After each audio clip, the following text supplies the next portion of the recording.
Hello, everyone, and welcome to this year's FinEquity Annual Convening 2024. My name is Antonie Koning, and I'm the gender lead at CGAP and responsible for FinEquity. And I'm very, very excited to see all of you and to open FinEquity 2024. Before we start, I would like to draw your attention to a couple of housekeeping items on the next slide, please. We're very excited and pleased to be able to offer interpretation of our event in Spanish and in French. And you will see how you can access this in Zoom here on this slide. You see the little globe icon that you should be able to find on your Zoom screen as well. We will be sharing all the presentations and the recordings of today and tomorrow's proceedings. So watch out for that later on. But what I most of all would like to recommend you is to encourage you rather to actively use the chat function that we have. Contribute, ask your questions. It will be moderated by the fantastic FinEquity team that we have. And let me introduce to you our hosts on the next slide, please. The FinEquity team that is with you today, in the middle, as I'm starting off, Aude de Montesquieu, who's the FinEquity Global Facilitator. We then have on the right hand of Aude, Nisha and Jenny, who are our thematic leads. Nisha on gender lens investing and women in women-owned MSMEs, and Jenny on women's economic empowerment measurement. Below Aude, you will see Lucy Caria, who is working with us on women's financial inclusion and climate. And to the left of Lucy, we have Mariana and Rose, who are both our regional facilitators. Mariana Martinez for FinEquity ALC and Rose Renaud for FinEquity Africa. And we have a splendid communications team supporting this event, Chido Mayambo and Daniel Contreras to the right of them. So really, really grateful for the team to work together to offer you this fantastic opportunity to exchange and collaborate. And we're really excited to see so many of you tuning into FinEquity 2024 and to learn about the latest innovations, the challenges and opportunities in women's financial inclusion. And what I found striking on the next slide, you'll see the contributions that you all made as you registered. You shared with us what your expectations are for this year's annual convening. And it very much aligns with the purpose, of course, of today's session and tomorrow's proceedings. It's about learning, sharing, and together finding solutions that you can implement in your day-to-day work. So I'm very excited that we've come together to do this in collaboration. Maybe a few words about FinEquity. It's grown tremendously since that I spoke with all of you last year at the annual convening. The numbers keep going up. There's a lot of engagement, a lot of exchange. FinEquity in total now reaches over 8,000 individuals, with especially the regional hubs in Latin America and Africa growing very, very steadily. FinEquity ALC has added another 1,000 members over the last 18 months. And FinEquity Africa, that's the newest kid on the block now, has close to 800 members as well. So that's really, really exciting. And maybe just one more spotlight on the regions on the next slide, please. We have a number of very specific priorities that are the focus for the discussions and the learning and the exchanges in the different regional hubs, as you can see here on the slides. And also a really exciting opportunity to meet in person on the regions. We're very excited to meet you all virtually at the global level, but also very excited to have these opportunities to meet face-to-face. For FinEquity Africa, that's already next month on the 14th of March in Addis Ababa, and for Latin America and the Caribbean, it will be in Bogota on April 11th. So those are really exciting opportunities. As we work together on the learning themes that we have, I just thought it would be helpful to spotlight them a little bit before we enter the discussions of this annual convening, because it's very much point pointed to this discussions that we'll be having. As you can see, the three learning themes that we have focus on climate, the nexus rather between climate and women's financial inclusion, the measurement of women's economic empowerment, and the gender lens investing for women-led MSEs. I will maybe say a few more words for each, but not extend it too long, because we have the individual sessions where you will learn more about it. But on the gender and climate nexus, we are working to capture the innovations from community members, both in Latin America, the Caribbean, Africa, and Asia, and documenting them to share these lessons with you. On the women's economic empowerment measurement front, we're working with an active group of partners that are testing some indicators that could help us all to get a better sense of women's economic empowerment in our operations. And on the last topic of gender lens investing, we are curating resources that are available to the industry to support the mobilization of more gender lens investing. And we'll talk more about that in the later sessions tomorrow. So with that, I have the opportunity now to introduce to you my colleague Javier Faz, who's the lead for financial services for equality and growth at CGAP, and he's overseeing some of CGAP's projects that are focused on women's economic empowerment and women's financial inclusion. And he'll share with us some thoughts that he has about FinEquity and its link also to CGAP's strategy and work. Javier, over to you. Yes, thank you, Antonique. And very great pleasure to be here with everyone. First of all, I would like to say that CGAP has made a key priority in its new strategy, fostering women's economic empowerment through financial inclusion. It is one of the key areas in which we want to have an impact, and we have a large program of work that focuses in research and experimentation in that area. Women's financial inclusion is vital because it contributes to women generating an income and having control over it, and owning assets and having access to resources, as well as the power to make decisions. Research shows that can help women improve, have more control over the finances, and become more empowered and overcome gender barriers. CGAP also recognizes that there is a strong case for women financial inclusion. Women represent almost 1 billion potential bank clients, as approximately 980 million women globally do not have a bank account. There is a significant credit gap for women and owned businesses, as 2 out of 3 of such businesses in developing economies have an unmet credit need, amounting in total to around 1.7 trillion. Although progress has been made and we see very positive trends in women's financial inclusion, particularly technology-driven innovations, numerous gaps remain. The gender gap in many countries has stagnated or worsened. In 41 countries, it is still above 10%. And women living in rural areas continue to face higher rates of financial exclusion in many countries. So this brings us to FinEquity. FinEquity has become a go-to place for resources, guidance, and good practices that aim to influence industry outcomes at global and regional levels, such as improving practices, policies, and services for women's financial inclusion, leading to economic empowerment. As a community of practice, we share up-to-date knowledge, real-time advice, training initiatives, and have opportunities for peer learning, leveraging the strengths and expertise of other members of the community. We believe FinEquity is in a unique position to push the frontier related to women's economic empowerment through inclusive finance and to expand its presence and partnerships in existing regional markets.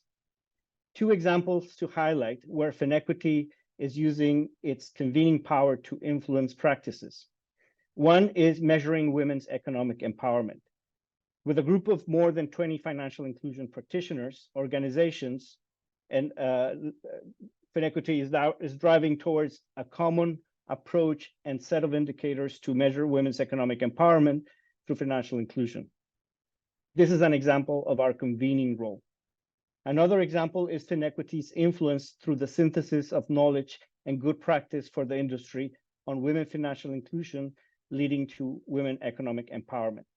FinEquity has published synthesis and resource guides to support practitioners and financial service providers to activate uptake of this knowledge to foster behavior change in the financial inclusion sector to promote women's inclusion.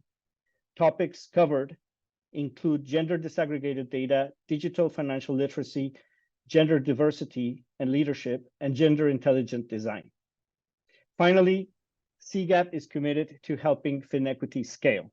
We recognize that we cannot achieve economic growth and poverty alleviation without addressing gender inequality, because it limits the impact of all other development efforts, including addressing climate change and fragility.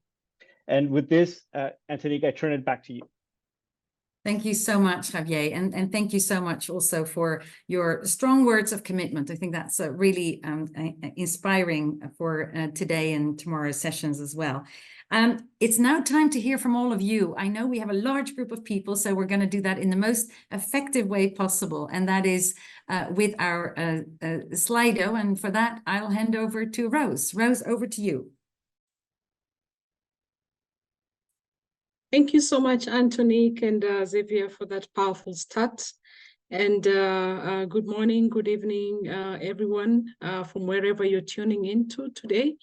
We're going to be having a short poll to just understand where you are from, the organization that you are representing, and some of the work that you're doing in financial inclusion and women economic empowerment.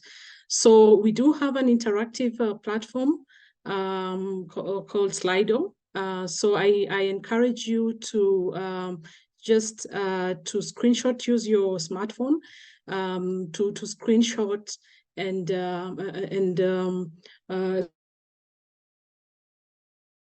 wow, it's fascinating to see where you're all from. Rose, can you still tune in? I believe Rose has connection issues. I don't see her in the room anymore. Okay, excellent. Okay, well, I see several people are still typing, so that's great. The USA is very, very well present, but I also love seeing the other countries that you're all from. We have a good representation from Sub-Saharan Africa. I'm glad to see that with our African FinEquity members. Also, interesting other countries, Uzbekistan, Mongolia, Thailand, Côte d'Ivoire is, I mean, this is just a very rich set of countries, and I see some people are tuning into the chat as well, as they may not have gotten to the Slido just yet. That's great. I think Rose had a few more questions, so I'm not sure who's managing the question set, but maybe we can move to the next question. We'd like to see what type of organizations you work for, just to have a sense of who we have in the room. What kind of organizations do you represent? Who do you work for? And let's see, there are a lot of microfinance institutions, which we think is great, because this network is all about sharing good practices and exchanging experiences that all of us have on the field. There's lots of NGOs I'm seeing on the top. I've lost the top now. Yes, NGOs, nonprofit organizations that are clearly trying to advance women's financial inclusion, advisory services, those of you who are supporting others to do the best they can. But it's very interesting to see a wide variety of institutions that are represented here. And yes, you can also use the chat, of course. Excellent. Maybe one more question, and this is more of a topical question. About the kind of topics that you work on, or that your organization is really thriving on within the space of women's economic empowerment through financial inclusion. So we have a couple of options, I believe, that you will see in the Slido, and if you could, pick your choice, or maybe mention another, which you can then also share in the chat with us. IPV, GBV, I see that coming forward, but the biggest one here is the measurement of women's economic empowerment, and obviously we have an important session on that and a strong working group within FinEquity that's focused on that. Gender norms, something that's also dear to my heart at least, but also something that many of you are working on and that remains a big challenge in our field, but something that we think is possible to address with financial inclusion interventions as well. So lots of topics that we see popping up. This also is interesting and useful for us, I think, to take into account as we are defining next steps for FinEquity also after the annual convening. I see climate finance popping up, reaching the extremely poor, never to forget the most excluded, obviously. Technology remains a strong opportunity for us to leverage to address some of those challenges. Excellent. Well, I see some of you are still typing, so I don't want to be impatient, but I do know that we have a lot for you to share and for us to engage on together. So I would say let's maybe conclude right here, and then I hope that you'll find other opportunities to continue sharing either through the chat or through some of the networking sessions. It's good to see so many of you from very different areas and fields. I wanted to specifically call out some of the participants that actually are very close to FinEquity, and that is our Technical Advisory Committee. They have actually been very instrumental in shaping the agenda for today's meeting, coming in with their ideas and suggestions of what they hear from the sector. And I believe we have a slide, Jenny, that you can maybe put up with the illustrious group of real gender champions and advocates that we have that are strongly supporting and show leadership in FinEquity's movement. So you see Shamran Abbott from BRAC, Audrey Hove, who recently joined us from the Alliance for Financial Inclusion, Nandini Harisharawara, myself, Mary Ellen Iskandarian from the Women's World Banking, Joanna Ledgerwood, Christian Panotti from CARE, Carolina Trivelli, former minister from Peru, and Jamie Zimmerman from the Bill and Melinda Gates Foundation. So very excited to have the strong support of these leaders in the industry, and you will hear many more from them throughout the course of the annual convening. And let me quickly put a spotlight on what the annual convening entails. And if we can go to the next slide, please. This is a snapshot of our first day that we've just started with the opening discussion, and we'll move to a very inspiring, I believe, fireside chat between Carolina Trivelli and Emmanuel Nyirinkindi, the Vice President for Cross-Cutting Solutions at the IFC. After that, you'll have an opportunity to engage and connect with peers. This is FinEquity's signature event, I think, the networking opportunity that you'll be introduced to each other, and Jamie Zimmerman will let you know how that works. And that will be followed by the member-led sessions. Those are concurrent, so you have to pick one of two. The first session will be in this main room on women's financial inclusion and climate transition, which will have the Spanish and French interpretation. And then the other session, it will be focused on measuring women's economic empowerment. That's for day one. That's all for today. And then tomorrow we'll come back. The previous slide, please. Yes, tomorrow we'll come back and start a day with a guided networking session that will be introduced by Christian Panotti. And then we'll have a roundtable to discuss regional perspectives on gender lens investing for women-led medium and small enterprises. And there will be a Q&A that's moderated with Shamran Abbott and Audrey Hove. At the end of those of tomorrow's session, Sophie Sirten will conclude and wrap up with some of her reflections, and that will be all captured in those 2 days. So with that, I think I've given you a very quick snapshot of what's happening. But in any case, we're looking to 2 very exciting days of sessions. And I'll now hand over, I'll have the pleasure to hand over to this set of great gender champions, financial inclusion and gender champions, Carolina Trivelli, a member of the Fiscal Council in Peru, and a senior researcher at the Instituto, the Estudios, Peruanos, and she will be engaging and interviewing Emmanuel Nyirinkindi, the Vice President of Cross-Cutting Solutions at the IOC. And just maybe a few words on Emmanuel. I understand that he identifies opportunities for closer collaboration and coordination across the IFC and actually the entire World Bank Group to deliver solutions for clients, and particularly has an important focus on women clients. And so this entails, for instance, designing private sector strategies that enable all genders and underserved communities to fully participate in the economy. Carolina Trivelli, as a member of our Technical Advisory Committee and also a strong voice in FinEquity ALC, is not a new face for all of you, but we're very delighted, Carolina, that you're with us as well to engage and exchange with Emmanuel. So with that, I'll hand it over to you, Carolina. Thank you. Thank you, Antonique. Welcome, Emmanuel, to this community. Very excited and happy to be here in this amazing network and in these annual events. As Javier Faz was saying, we aim to really help women's economic empowerment through financial inclusion, and having Emmanuel here, who is just looking for good ideas on how to support this type of goal. I want to begin asking you, Emmanuel, you work basically with the private sector from IFC.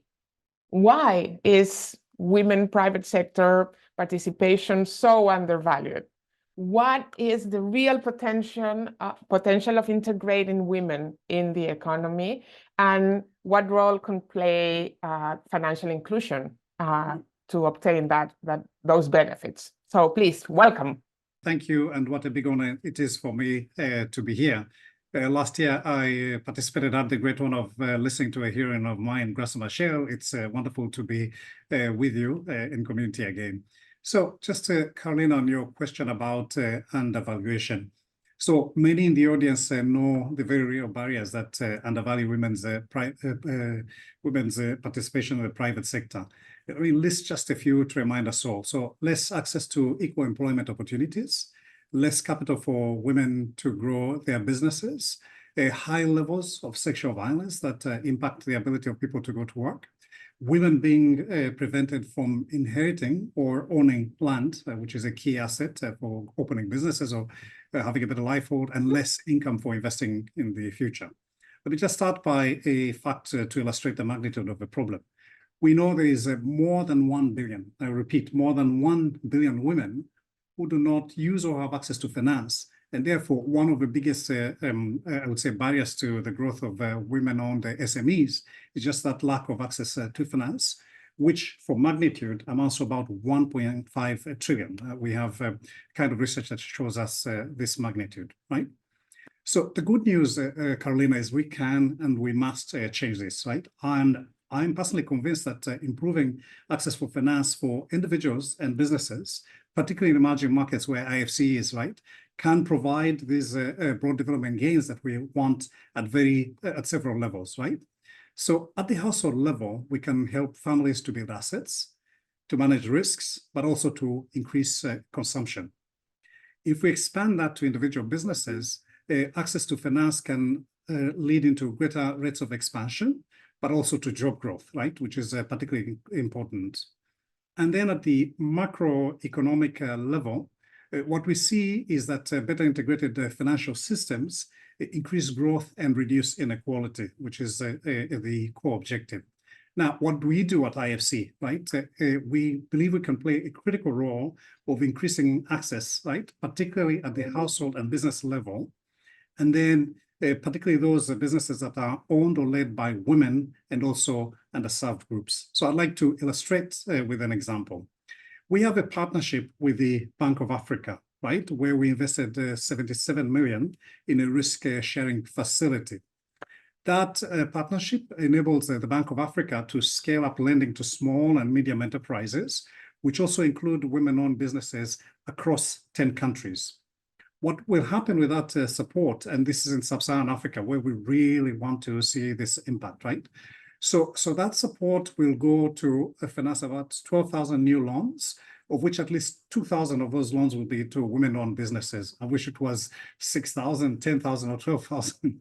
But it is actually specifically targeted to at least 2,000 of those businesses, right? So really important that we now strengthen the portfolio of women-owned SMEs within the Bank of Africa and those of its affiliates across 10 countries. So to have impact at the scale that we want to see. I think the other example that comes to mind is work that we're doing in Kyrgyz Republic, right, where we are supporting women-owned micro, small, and medium enterprises, right, and where we really want to see that SMEs, which account for only 35%, women-owned SMEs are only at about 35%, right, of the whole SMEs that are financed. We want to see that boosted up. So particularly important. Emmanuel, together with all these restrictions that women face to access financial services, to access assets, and I think we have some past stories that allow us to be optimistic about solving those problems. It will take time, it will require a lot of resources. But today, I think adding to all those restrictions, women are disproportionately affected by climate change. Is there a role for financial sector, for financial inclusion, for financial services to also provide solutions and help women to deal with these new big challenges? Absolutely, Carolina. So we know that the big challenge which we have to address is adapting and mitigation. We know that women today are already disproportionately affected by climate change, right? And we also know that if we fail to consider this adverse impact, particularly on women, we risk undoing what progress we've made on gender equality. So a massive challenge. So what can we do about this? Which is actually a question. So to ensure access to financial services, whether these be loans or insurance or savings, we need to focus on this issue. So what are we doing, particularly at the IFC, among the global community? First, I think it's important to increase women's adaptive capacity across the whole form, through education, through providing instruments, right, to deal with both adaptation, but also in mitigation, in the projects that we design and the financing instruments that we provide. Second, I think it's important to target a particularly important piece, which is increasing women's leadership, right? Which I think can be a driver for very effective climate solutions. I think there was a study I shared quite a bit on LinkedIn, Carolina. I shared, I think, a study, if I recall correctly, was from BIS. It made the point that when you include women in leadership, right, we emphasize this, right, and then we have diverse leadership groups, right, you have much more attention to sustainability. And what that does is, if we look at, I think the study said that these diverse groups, they reduce energy consumption, they reduce greenhouse gas emissions, and also focus particularly on effective water use, right? So sustainability in all its forms.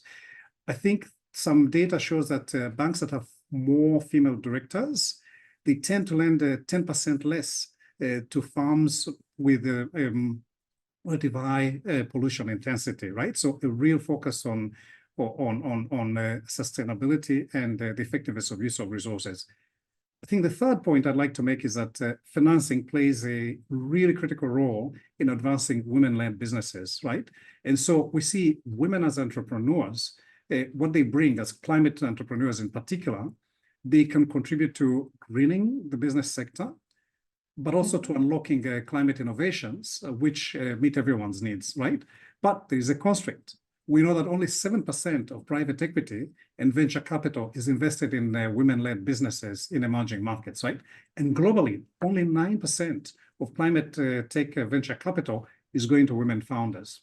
So what are we doing in IFC to address this? We're addressing it at multiple levels.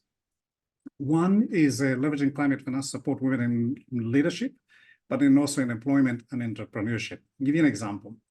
In fiscal year 23, which ended last July, our new investments, newly committed investments in both climate and gender as key impact themes stood at about 12%, right? And just 2 years ago, it was 3.5%. So as we increase our volumes and increase the percentage of volumes, we are directing through a gender lens financing to those core populations. The way it's not enough, but it's a move in the right direction, and we want that direction to continue in that proportion. The way we phrase it here at IFC is that the marriage of climate and gender is the ultimate power couple, right? So, so that's kind of our own motto. So Magish, let me share with you maybe a couple of examples if it would be appropriate. Yes, for sure. December, COP28, we launched something that we call She Wins Climate. So we have a series of She Wins. We have one for the Middle East, we have one for Africa, but this one was about climate. The objective was to strengthen local entrepreneurship support organizations in very select markets, so we could champion women climate entrepreneurs and increase the access to early stage capital, which is particularly important, right? We have other initiatives in Pakistan and Egypt that come to mind in a program we call Climate to Equal. In Kosovo, Romania, China, we're working with financial institutions to integrate their green and gender lending activities. So very, very targeted, right? Financial institutions, those geographies. Last example that comes to mind, Africa. We have a women's insurance program. Why is it particularly important? Because it's training insurance regulators, but also stakeholders, right, to raise awareness about opportunities for women in the insurance market, which is a really key market that enables us to leverage and unlock financial opportunities, right? But what it does, it also addresses disasters, but it also deals with climate change for both men and women. How? We stress the collection of disaggregated insurance data, so we can track the progress and also the development of women-centric insurance products. So that intentionality of these markets in the climate space for us is critical. Thank you, Emmanuel, and that's great for my next question, and has to do with how we could really better target, better understand what are the impacts of what we do with this good intention of improving women's economic empowerment and resilience and adaptation practices to this new and changing climate. But we need to have good measures. We need to be able to track the progress and to see if women are really being empowered. How does IFC keep track of this? We know how to measure the impact of financial services on women's economic empowerment. Are we really able to follow up all these good intentions and allow us to really understand what the impacts are? Carolina, yes, is the answer. And just before I say a little bit more, I was struck by very much that this is a theme and that will run through this particular FinEquity convention, right? Because I think it's a really critical piece that we need to get right. We all can do more and can do better, but I think this is one where quite a lot of progress is made. At IFC, we're always trying to improve this reporting, particularly this space, but across all spaces. So let me say maybe 3 ways where I think it's truly important that even as we're doing well, we do better. So first, we think that it's important to report, right? How do we do it? We work with our financial services clients in particular to ensure that they are reporting. So every year, the financial institutions that we finance partner with, what they do is report to us how much their loan portfolios, particularly to women-owned businesses, have grown, right? We aggregate this portfolio data to ensure to get a sense of how much financial institutions clients are providing resources to women-owned businesses. So that's particularly key. But reporting is, I think, the fast and easy piece. The second piece is feedback, right? How do we create these feedback loops? So what we find most impactful here is we conduct in-depth interviews with some of our banking clients and also their customers, right? We interview these banks, and then we want to learn, we want to understand, we want to document how is this finance enabling businesses to grow, because then we can replicate effectively, right? Through kind of understanding from clients, from consumers, and particularly women consumers, where to direct these flows, and then take experiences from one country to another country, from one continent to another continent. So let me give you a particularly effective example that I think comes to mind.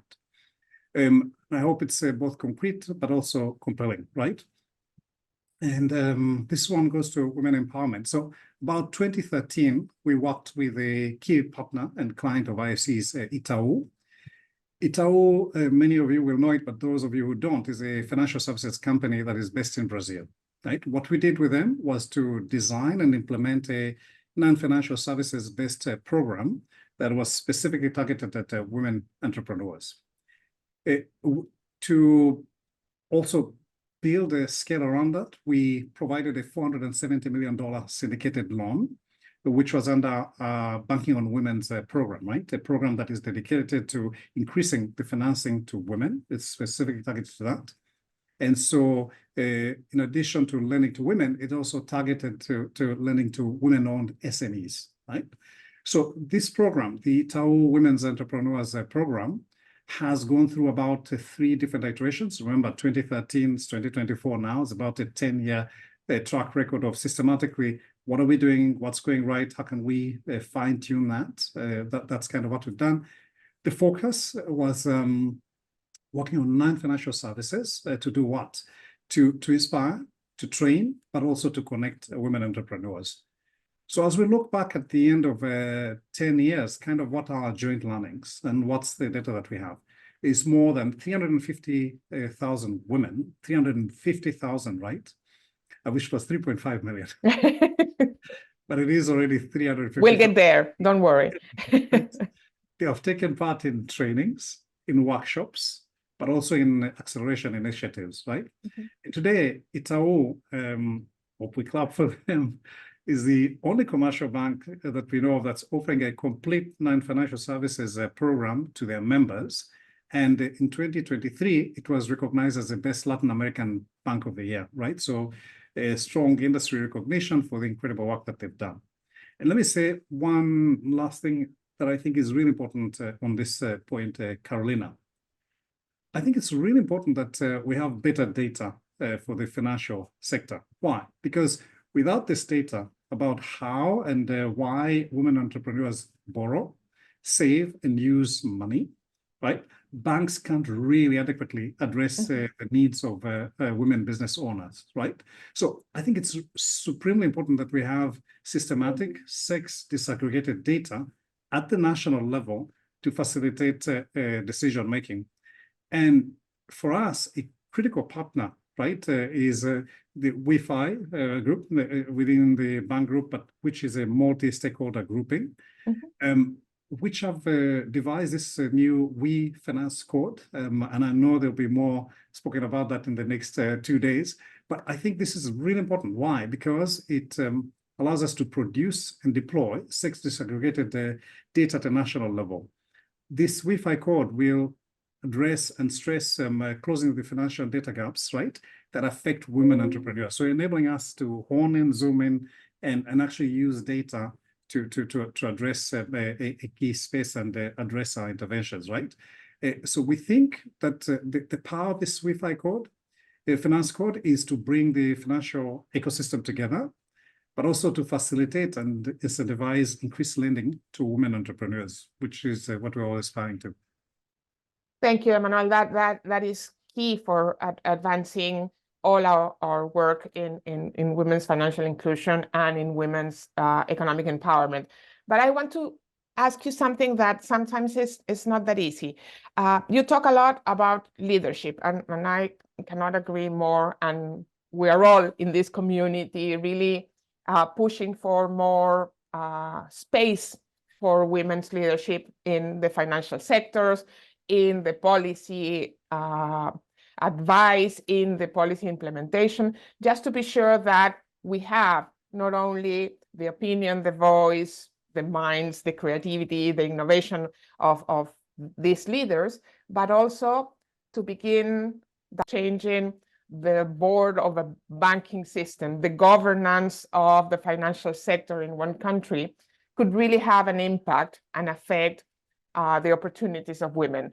How you work with big institutions, how, other than the concrete result of one loan to a bank in the number of women clients, how that changes the ecosystem and allows better conditions, better opportunities for women to advance their economic participation. Carolina, you only asked the difficult ones. You also asked the important ones, and that's really key. So really, by the way, we do both small, micro, but also, as you say, the macro, right? Particularly working with our colleagues at the bank, right, to address these issues. So I think if we are going to have sustainable and inclusive development, right, it's the question of the enabling environment, and this is the point about macro, right? So if we're going to see this, I think we need to look at global trends and see particularly one key piece. How can digital transformation help at this piece? Why? Why digital transformation in particular? Because I think it's an effective way for financial service providers to bring financial tools to people in remote places, particularly women, right? So we know that at the base of a pyramid, right, there are massive gaps in access, in affordability, and in the use of digital technologies, right?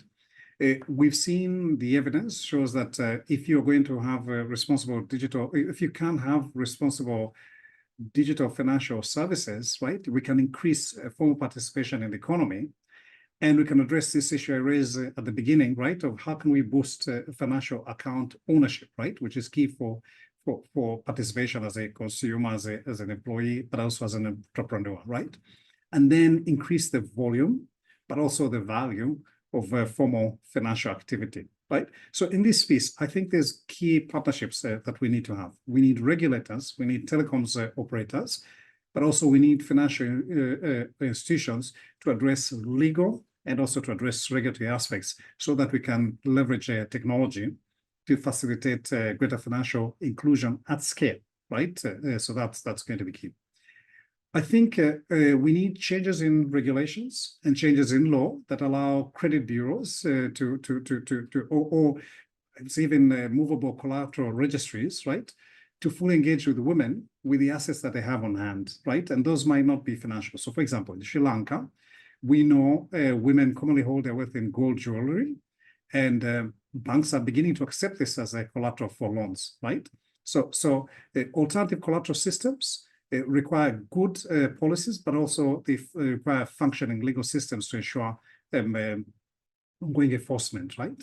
And then third, and really important, is something that I just mentioned to your last question, Carolina.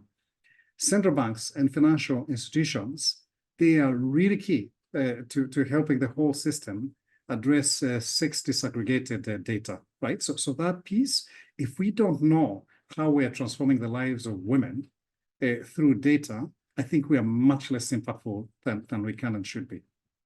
Thank you, Emmanuel. We have 4 or 5 minutes left in this conversation, so I want to run with you with some of the questions from the audience. Sure. But then I need you to leave me 2 minutes for the last question that I think is your final message for this community that is quite important. So 2 questions from the audience that I think are relevant. First, what can be done to address social norms and all these cultural norms that affect women's access and use of financial services? Second, what are some of the non-financial solutions that can help increase women's access and use of financial services? Carolina, I think actually the key to social norms is engaging the whole of a community, right? To be honest, and it's a very different question for each different, I would say, community, right? So if I think where I come from, what are some of the norms, right? I see it through my lifetime. Norms about ownership of assets, norms about regularization. So I gave you the example of Sri Lanka. If I think of, say, Ghana, where they've addressed this issue, is how do you accept more than just a financial collateral, right? So that I think is a norming piece. How do you address participation? How do you address leadership, right? So I think it is a kind of a global issue with a very different, I would say, local dimensions. And the question for me, a lot of it is, how can you do more with both engagement, more men and boys, to address this kind of issues? How do you deal with the policy pieces in the different industries that you do? I would give you an example. If you're doing things like manufacturing, and you want to engage women across the entire value chain, right? Women as owners, women as suppliers, women as employees, women in leadership. This piece on what are the norms that enable or don't enable that. As you deal with things like violence and all that against women, which is a barrier, right? As we deal with issues on care, right? Elderly child, right? Those services, providing them, ensuring that they are treated at a national level, right? So these will differ country by country, geography by geography, but I think it's all goes to education, engaging the both communities, and then very much putting the practices at the government level, increasingly through the private sector, to address this. On non-financial solutions, I think it's also that, right? It's I feel like I'm repeating myself, but it's about the data, it's about the policy, it's about engaging across the different communities, and then the instruments, right? Which piece are you addressing? Thank you, Emmanuel. That was very useful and thoughtful. I want to finish with this last question because you have mentioned your enthusiasm about FinEquity. What role do you think a community of practice like ours can play in advancing financial inclusion for women and fostering women's economic empowerment? I think communities like yours, what they do really well, Carolina, is just first you look at your footprint and you look at the impact that you have, and you look at the spotlight that you're shedding on key issues, right? So it's you drive and magnify certain agendas, you build momentum, but you also scale up through collective action, right? We all ask the right questions. I noticed the three that you had. You want to design climate smart financial solutions that work for women through this particular chapter. You want to measure economic power, empowerment and resilience that's been gained by women. But you also want to mobilize gender lens investing for women-led MSMEs. So you're shining a spotlight on a critical topical area, right? The whole world is talking about these pieces, and you bring 7,200 researchers, practitioners, and others who are working on the financial inclusion from across the globe, right? I had the previous session, they were describing all the countries, right? So that's really powerful. I think you described bringing 1,500 new members who are coming into this agenda. A few years ago, I wasn't a part of this membership, but people like me, right? We get energized and they're co-opted into solving, right? Issues, right? That are key, right? Your use of regional hubs, right? So I think it's a very powerful community that is actually addressing systematically and in a very informed manner. And then once that's done, going out to share these, I would say, best practices, right? So that's wonderfully powerful. The ability to motivate, the ability to concentrate minds in analysis, but then also in implementation. Yeah, and sharing and having a safe place for all of us to raise questions, to advance the agenda for these issues. So with that, thank you, Emmanuel. We will receive a gold star because we did it in 30 minutes sharp. So I want to really thank you for being with us today, for giving all these great ideas and examples. And we invite you to be an active member of our community. So with that, thank you to the FinEquity team, and back to Antonique. Thank you, Emmanuel, and thank you, Carolina. This was a very inspiring fireside chat that you had, and I love the points that you concluded on, Emmanuel, motivating us further for collective action. I think that's exactly what we all want to do. And without further ado, I want to give the floor to all of you. We're moving to a networking session, and for that, I'll hand over to one of our champions from the very early hour of FinEquity, Jamie Zimmerman, who's now the Deputy Director of Digital Connectivity at the Bill and Melinda Gates Foundation. And she will guide us through the next activity. Over to you, Jamie. Thank you, Antonique. Hi, everybody. Early hour indeed, an early champion of FinEquity and an early hour here in Seattle in the Pacific Northwest. Great to be here and so energized by that last session with Carolina and Emmanuel. And I love that the end of the session talked about the strength of collective action and this community that continues to grow. And here's our chance together to connect as a community. So as Antonique mentioned in the setup when she was doing the introduction, this is a signature portion of the FinEquity annual convening, the speed networking session, enabling some time to chat with other participants. You're going to be meeting very randomly, kind of like bumping into each other at an early coffee break or in the lunch buffet if we were all together. So we have 2 5-minute rounds of networking. You're going to be placed into groups of 3 to 4 colleagues. And so that is, about a minute and a half maximum for speaking time. So please be mindful to allow space for everyone in your 3 to 4 colleague groups to have a chance to introduce yourselves. I think sharing your name, your organization and location, and also if you can share one, professional achievement or something you're excited about related to women's financial inclusion, something that happened over the last year. If you can keep it succinct so everyone has room to share and introduce yourselves, that would be great. And then at the end of the 2 rounds, what will happen is we'll come back into the main room. And just to note, as much as we are trying to accommodate translation in multiple languages as much as possible in the main chat, for these smaller groups, we're not able to do that as easily. So just asking for grace and patience across everyone, supporting each other, being flexible if English is not your primary language. So we'll see you back after the networking session.